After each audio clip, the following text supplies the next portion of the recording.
안녕하십니까. 생화학 2주차 강의 시작하도록 하겠습니다. 지금 저희들은 2장 생명의 화학적 기초 파트에서 수용성 환경에서 약한 결합에 대한 내용을 보고 있습니다. 지난번 시간에 마지막에 언급한 것이 이제 지질 이중층들이 어떻게 배치되어 있냐 이런 내용이었습니다. 이 그림에서 보게 되면 물과 접해져 있는 그 지질 분자들은 동그랗게 하늘색으로 표현된 부분이 친수성 머리기, 즉 인이 있는 부분이죠. 노란 부분이 그 소수성 지방산 꼬리죠, 그죠? 물과 이제 저렇게 친수성인 것들은 물과 접한 방법으로 이렇게 형태를 유지하고 있는 모습을 보여주고 있고요. 27페이지 아래쪽에 보면 2.4 산염기 평형이 있습니다. 세포막 이중층 내의 소수성 분자 간의 결합을 제외한 대부분의 생화학적 반응은 물이 있는 환경에서 일어난다. 이걸 설명하기 위해서 이 그림을 보여주고 있고, 그 옆에 있는 그림은 이제 실질적으로 세포에서 어떤 반응이 있는지를 그림으로 이제 모식한 그림이죠. 다음 페이지요. 산과 염기. 자, 양성자 공유체와 수용체는 말이 있어요. 두 번째 줄을 보게 되면은, 첫 번째 줄을 보게 되면은, 물이 충분한 환경에서 산과 염기는 양성자, 공유체, 그 다음에 수용체로 정의된다. 공유체라는 것은 뭘 준다는 의미가 되겠고, 수용체는 뭘 받는다는 뜻이 되겠죠.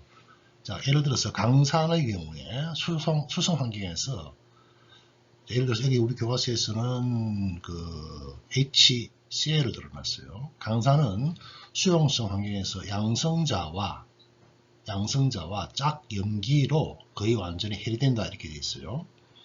염산, 자, 염산이 물과 만나면 어떻게 될까요?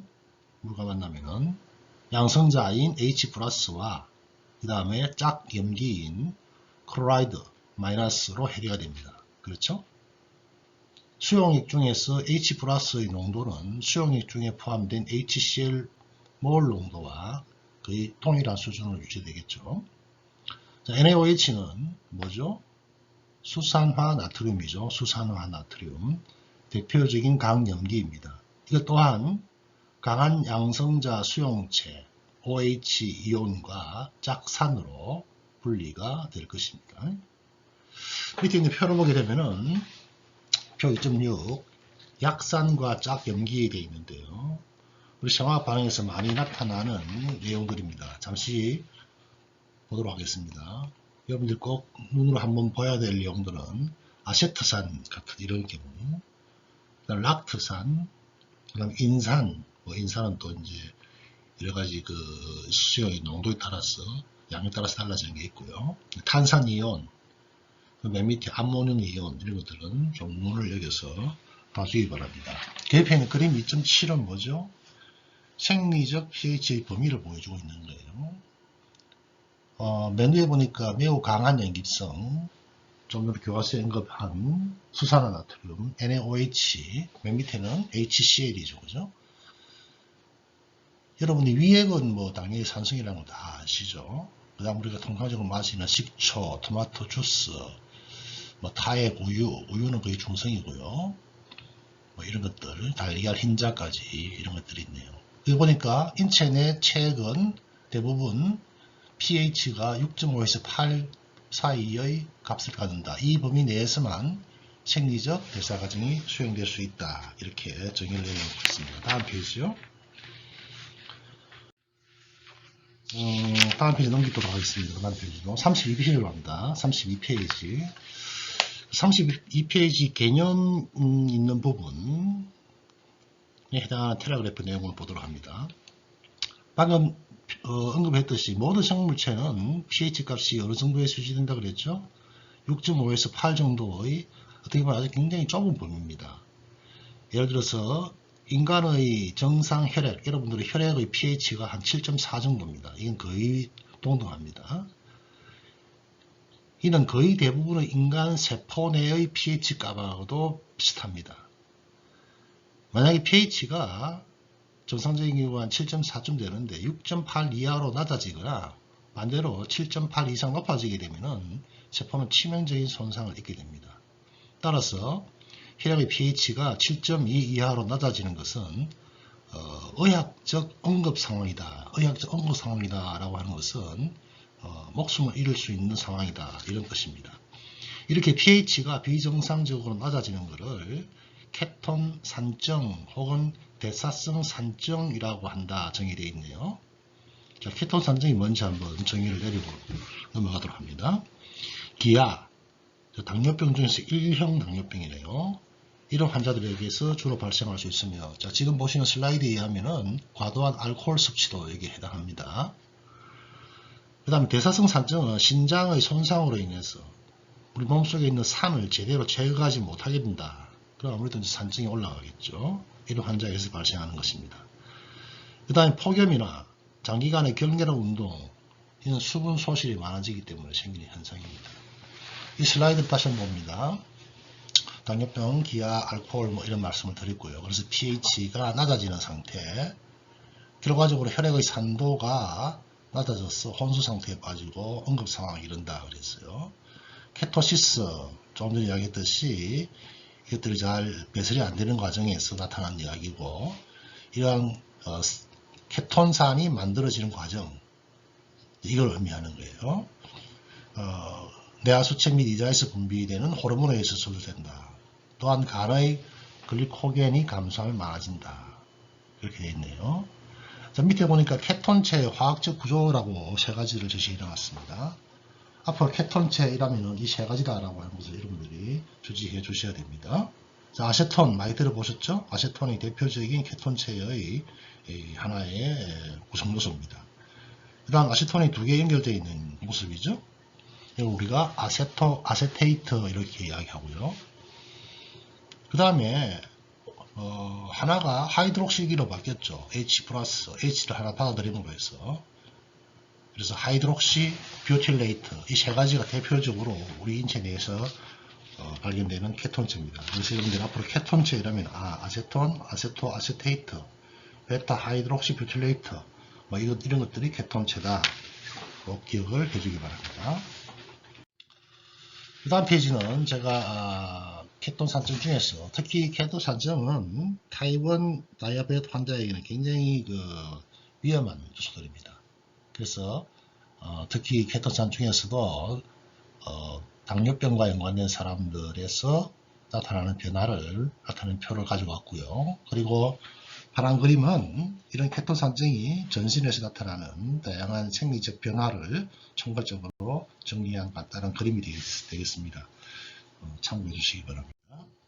자, 그 다음에 35페이지로 갑니다. 35페이지 제목이 2.5 수용액 내 매크로, 마크로, 매크로 이온 간의 상호작용이라는 말이 나오네요. 마크로이라면 약간 좀 크다는 느낌이 들죠. 내용을 보도록 할게요. 핵산과 같은 중합 양성 전해질이나 단백질과 같은 중합 양성체는 모두 매크로 이온으로 분류된다. 이렇게 되어 있는데요. 자, 지금 제시한 그림 2-23 그림을 보도록 하겠습니다. 자, A를 보니까 반발력, B를 보니까 인력 이렇게 표현을 했어요. 이 그림의 제목은 매크로 이온 간의 정전기적 상호작용이다. 이렇게 되어 있네요. DNA를 구성하고 있는 원자들의 특성에 의해서 정기적으로 마이너스를 띠고 있는 엄전하, 하전을 많이 가지고 있습니다. 그러면은 엄전하는 엄전하끼리는 서로 결합을 하지 않으려고 하죠. 그리고 전자 극이 마이너스와 마이너스는 서로 반발을 나타내듯이 이런 반발력을 나타냅니다. 자, B의 그림을 보면은요. 이런 엄전하를 가진 DNA가 양전하를 가진 단백질과 만나면 어떻게 될까요? 서로 자연적으로 안정화 상태로 끌어당기겠죠. 이런 것을 우리가 인력이라고 그러고, 이것들이 수용의 환경 내에서 원자가 아닌 이런 그대 분자들에 의해서 이온 상호작용을 우리가 매크로 이온 간의 상호작용 이렇게 표현을 합니다. 자, 교과서 내용 세 번째 줄요. 이러한 물질들의 수용액 내 순전하는 pH에 따라서 좌우되겠죠. 이러한 전하, 입자들 사이에서 나타나는 인력 또는 청력의 정전기력은 용액 내의 매크로이온의 특성을 결정하는 데 중요하다. 그래서 이것들이 이제 서로 결합하여서 어떤 작용을 할 거냐 말 거냐 결정된다는 이런 얘기가 될 것입니다. 이걸로 해서 이 장은 간단하게 마치도록 하겠습니다. 37페이지에 보게 되면은 이 차트에 그 요약 내용이 나와 있습니다. 공유 결합은 아주 단단한 결합이라고 그랬고요. 비공유 결합은 말 그대로 이제 공유하지 않기 때문에, 전자를 공유하지 않기 때문에 비교적 느슨한 결합입니다. 그렇지만 그 중에서도 수소 결합은 비공유 결합 중에서 비교적 강한 결합에 해당하고 또 공유 결합의 특성을 일부 가지고 있다. 그리고 물, 이거는 생명체의 필수적이면서 화학 반응의 모든 많은 종류의 화학 반응이 물이라고 하는 용매를 통해서 일어난다. 이런 식으로 정리를 하고 넘어가도록 하겠습니다. 교과서 40페이지요. 40페이지에 보면은 생화학의 도구라는 말이 나와 있고요. 제목이 전기영동이라고 되어 있네요. 의식명과학의 발달 과정에서 우리가 크게 두 가지로, 메스토로지 측면에서 두 가지로 생각할 수 있습니다. 자연계, 생명을 유지하는 자연계의 존재가 하는데 작아서 안 보이는 경우. 작아서 안 보이는 경우. 자, 이거 우리가 확대하는 방법이죠. 확대하는 방법. 현미경 같은 경우죠. 요즘은 뭐 전자 현미경을 넘어서 나노 현미경 뭐 이렇게 해서 아주 확대시킬 수 있는 기술이 굉장히 많이 발달했다는 건 잘 알고 있는 내용이고요.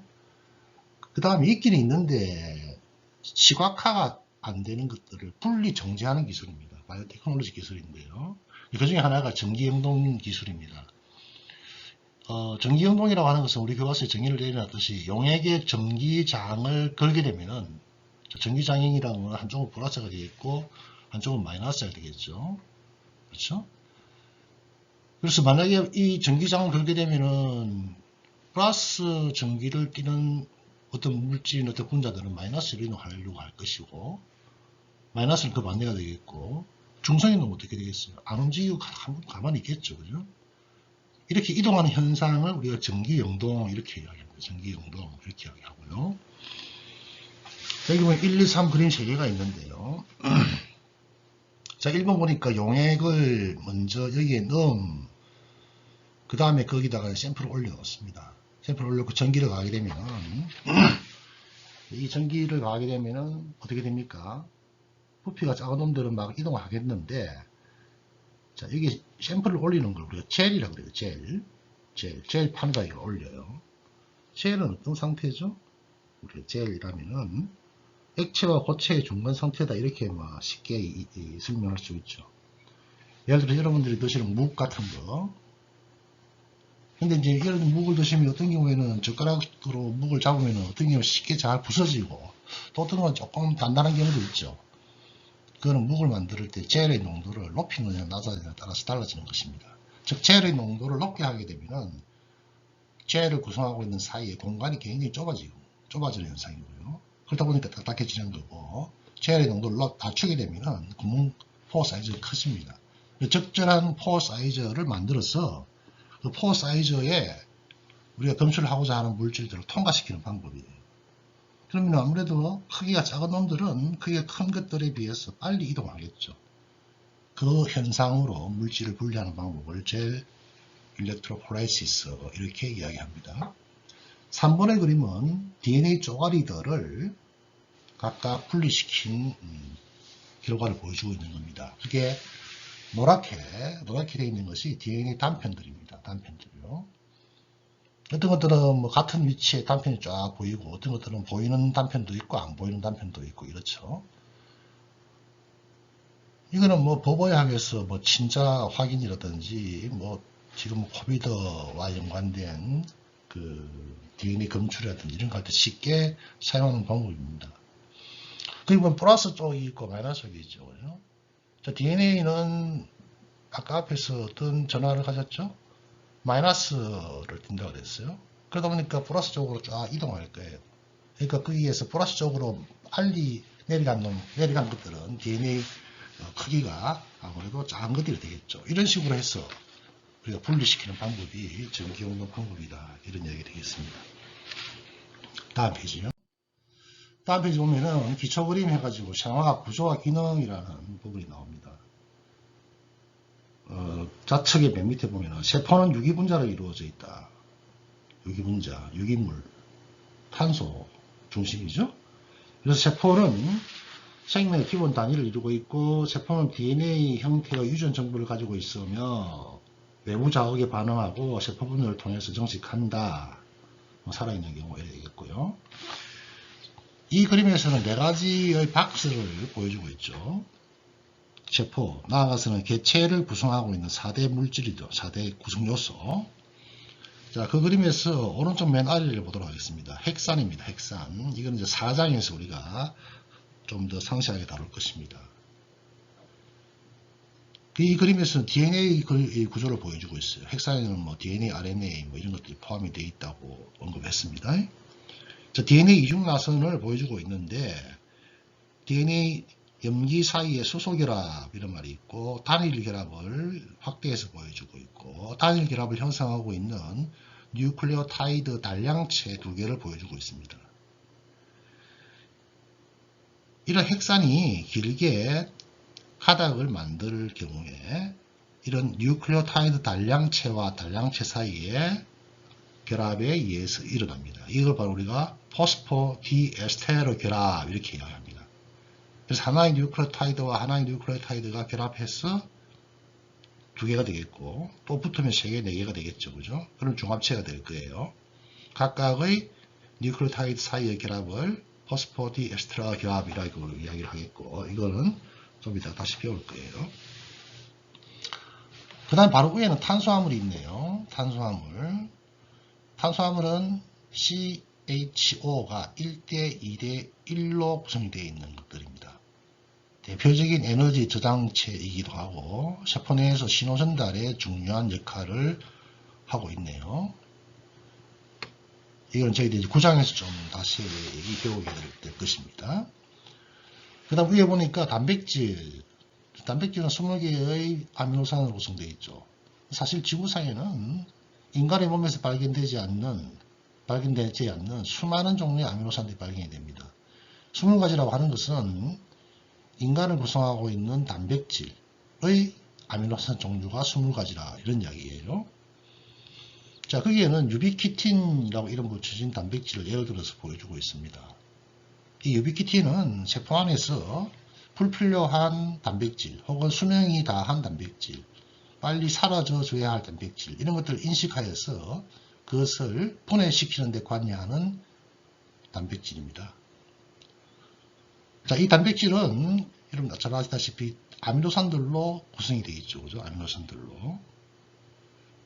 이 그림에서는 글라이신, 알라닌, 발린이라고 하는 3가지의 아미노산들이 서로 연결되어 있는 모습을 보여주고 있고, 이런 아미노산 구조는 아민기, 카복실기, 그 다음 R기 이렇게 되어 있다고 그랬죠. 그래서 카복실기와 아민기 사이의 결합을 펩타이드 결합이라고 그러고, 이 결합을 함으로 해서 폴리펩타이드가 형성이 되겠고, 그 과정에 물 분자가 이탈되는 과정이 있죠. 이것은 5장과 6장에서 다룰 것이고요. 왼쪽 페이지는 지질입니다. 지질.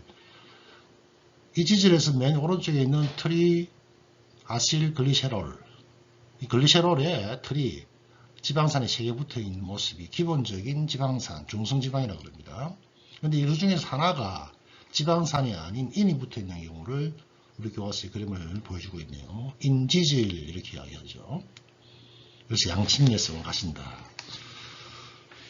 이걸로 챕터 2를 정리하고 3장으로 넘어갑니다. 다음 페이지입니다. 다음 페이지요.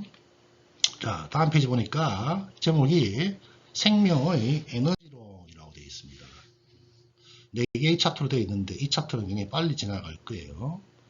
자, 교과서 내용 두 번째 줄 보게 되면 생물학적 활동에는 에너지가 필요하다. 따라서 모든 세포와 유기체는 주변 환경으로부터 에너지를 얻어서 가능한 효율적으로 소비해야지만이 생산할 수 있다.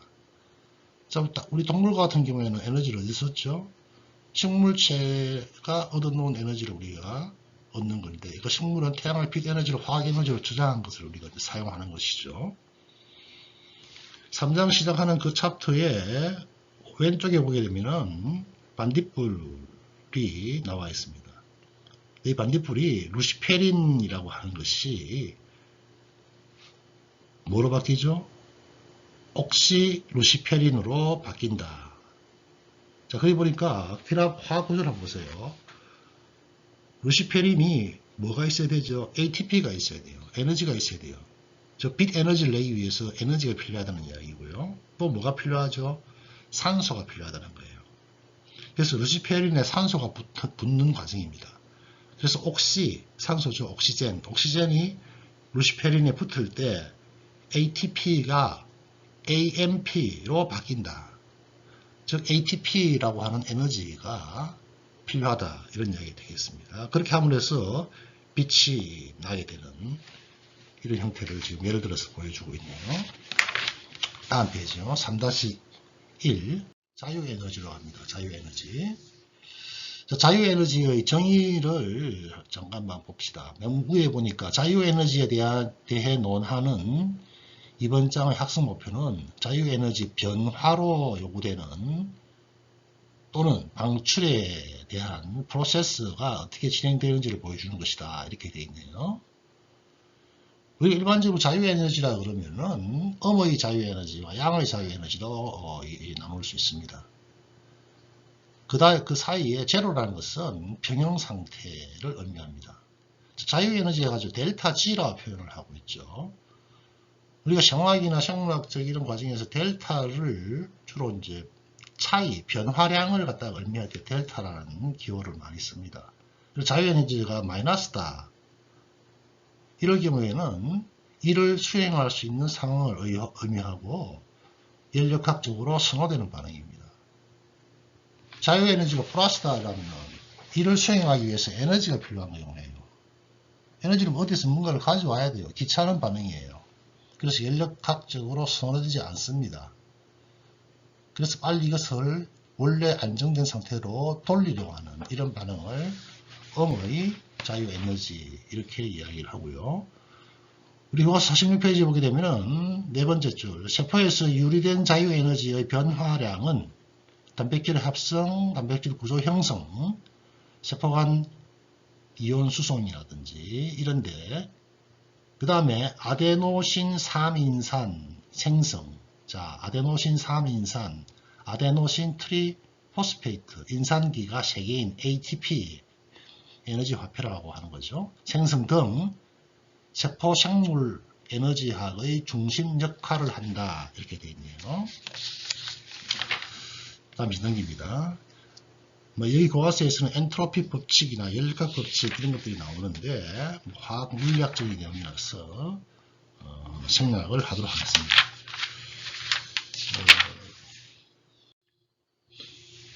이 그림은요, 우리 교과서 다음 장 71페이지에 나오는 그림인데 DNA와 RNA 속에 구성되어 있는 물질 중에서 염기가 있죠. 자, DNA, RNA 핵산은 어떻게 구성되어 있나요? 리보스가 있고 거기에 인산기가 붙어 있고 염기가 붙어 있습니다. 그 중에서 DNA와 RNA의 리보스나 디옥시리보스에 붙는 염기의 종류가 크게 두 가지로 나올 수 있습니다. 퓨린이라고 하는 그룹과 피리미딘이라고 하는 그룹으로 나눌 수 있고요. 퓨린과 피리미딘의 차이점은 퓨린은 2개의 이런 환을 가지고 있고 피리미딘은 1개의 환을 가지고 있습니다. 퓨린에는요, 아데닌이라고 하는 이름 붙여진 거, 구아닌이라고 이름 붙여진 게 있어요. 구조가 비슷하죠. 약간의 차이점이 있고, 질소가 하나 더 있고 없고, 이런 차이점이, 질소의 배치가 약간 다르다는 걸 좀 이런 알 수가 있을 거예요. 그에 비해서 피리미딘은, 이 메틸시토신은, 시토신에 메틸기가 붙은 거니까, 이거는 놔두고요. 시토신, 티민, 우라실, 3개로 나옵니다. 3개로 나오고요. 근데 거기 보니까, 퓨린에는, 아데닌, 구아닌이 있다고 그랬는데 DNA든 RNA든 퓨린은 전부 다 이 2가지밖에 없어요. 근데 DNA, 피리미딘의 경우에는 DNA에 해당하는 피리미딘은 시토신과 티민이고요. RNA를 구성하는 피리미딘은 티민 대신에 우라질이 들어와 있습니다. 즉 시토신과 우라실이 RNA를 구성하는 염기가 되겠습니다. 이걸 말씀드린 거는 ATP의 구조에 대한 것을 좀 더 명확하게 하기 위해서 보여드리는 그림입니다. 자, 이 그림은요, ATP의 구조를 보여주는 그림이에요. ATP의 구조를 보여주는 그림입니다. 자, 그 그림에서 보니까 3인산이라고 되어 있죠. 3인산. 인산기가 하늘색으로 3개가 있죠. 그죠? 3인산. 그 다음 가운데 뭐가 있습니까? 리보스가 있죠. 그죠? 리보스가 있어요. 근데 이 리보스를 보니까 어떤 리보스예요? OH. 그냥 리보스죠. 디옥시 리보스가 아니에요. 그죠? 만약에 그 화살표 초록색 부분에 OH에 산소가 빠져나가게 되면 디옥시 이렇게 이름 붙여야 되겠죠. 거기에 아데닌이 붙어 있는 이것이 이제 ATP의 기본적인 구조가 되겠고요. 56페이지 생물학적 시스템에서의 자유에너지 부분을 한번 잠시 언급하도록 하겠습니다. 모든 생화학적 과정에서 자유에너지 변화값에 따라 반응이 결정이 되겠고 인력학적으로 선호되는 방향으로 반응이 진행되는 것이고 생명 유지에 필수적인 많은 반응은 에너지 흡수성인 경우가 많다. 에너지 흡수성 반응은 연력학적으로 선호되지 않은 반응인데 이러한 반응은 연력학적으로 선호되는 반응과 항상 짝을 이룬다. 즉 한쪽에서 에너지를 얻는다는 것은 뭐예요? 한쪽에서 에너지를 잃는다는 거고요. 뭔가를 통해서 에너지를 만들어내야 된다는 거고 에너지가 생산된다는 것은 어딘가에 저축이 된다. 그런 이야기가 되겠죠. 이게 바로 ATP를 통해서 이루어진다. 이런 이야기고요. 그 옆에 있는 그림 3-5를 보게 되면은 ATP 인상기 조금 전에 봤던 인상기입니다. 자, 인상기 여기는 염지에 지금 우리 교과서 그림에서는 퓨린을 지금 그림을 그려놓고 있고 인상기를 빨간 거, 파란 거, 초록색 3개로 표현을 해놓고 있어요. 아데노산 트리포스페테이드죠. 그렇죠? 이걸 간단하게 이제 인상기를 노란색으로 이렇게 표현을 하기도 하네요. 자, 맨 가운데 있는 거는 뭐죠? 아데노산 3인산이 어떻게 됩니까? 무기인산이라서 인산이 하나 떨어져 나가죠. 그럼 이름이 뭘로 바뀌어요? 여기서 ATP, T가 T라는 의미고요. 인산기가 3개라는 의미라고 그랬어요. 인산기가 빠져 나가니까 인산기가 2개죠. 다이가 되는 거예요. 그래서 아데노산 2인산, 다이포스페이트. 그 다음 또 하나가 더 떨어져 나가죠. 그럼 아데노산 모노가 되는 거예요. 모노가 되고 거기서 또 떨어져 나가면은 이걸 우리가 아데노신이라고 합니다. 노신. 인산기가 하나도 없는 경우죠. 그래서 각각의 에너지가 떨어져 나갈 때마다 델타가 마이너스 옴의 값을 가시죠. 그렇죠? 그래서 에너지가 생성이 된다는 걸 보여주는 거예요. 반대로 올라갈 때는 뭐예요? 에너지 흡수가 돼야 되겠죠. 그죠? 그래서 ATP가 에너지 화폐라고 하는 것을 여기서 잠시 언급하고 있고요. 시간이 조금 지났지만 이거 한 번 더 이거 보도록 하겠습니다. 자, 이거는요, 우리 그 교과서에서 여러분들이 많이 볼 수 있는 인산화물 가수분해에 따른 델타 G 값의 변화에 대한 이야기를 할 때마다 이게 많이 나올 거예요. 이름을 여러분들이 미리 좀 알아놓다는 의미에서 지금 이것을 보여주고 있는 겁니다. 가수분해 반응, 가수분해 말이 뭐죠? 가수분해 반응. 물을 첨가하는 반응이다. 이런 뜻입니다. 여기에 있는 많은 반응들이 앞으로 계속해서 나올 거기 때문에 여러분들이 꼭 한번 눈으로도 꼭 봐주자는 의미에서, 봐주십사는 의미에서 이 표를 제시하는 거예요. 자, 포스포에놀 피루부산이라고 하는 게 있어요. 이게 피루부산으로 바뀌기 위해서는 물 분자가 하나 필요하고요. 포스포에놀 피루부산, 포스포, 인산기가 붙어 있다는 의미죠. 그 인산기가 하나 떨어져 나오네요. 그러므로 해서 델타 G 61.9 나오고요. 자, 그 다음에 1,3, 2인산 포스포글리세르산이라고 하는 게 있네요. 1,3, 2인산, 인산기가 2개라는 뜻이에요. 1번과 3번 탄소에 붙어 있다. 이런 의미예요.